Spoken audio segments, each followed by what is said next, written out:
Yo guys, what's up? Want to set your favorite song as a ringtone on your iPhone 17? No computer needed, no GarageBand, super fast way, I got you. Let's roll. Step 1. Download a ringtone that's at least 30 seconds long. You can grab one online, like I did in Safari, or if you already have a full song saved from the internet, just trim it down to 30 seconds using the Voice Memos app. I dropped the tutorial link for that in the video description. Step 2. Once it's downloaded, tap that little download manager icon and check your recent files.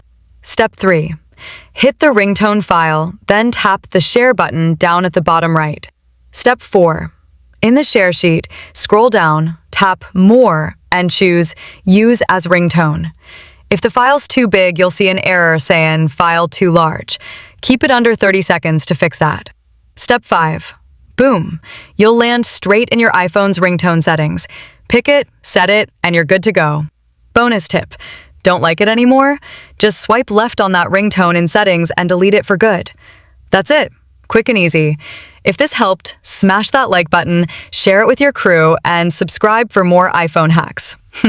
Catch you in the next one.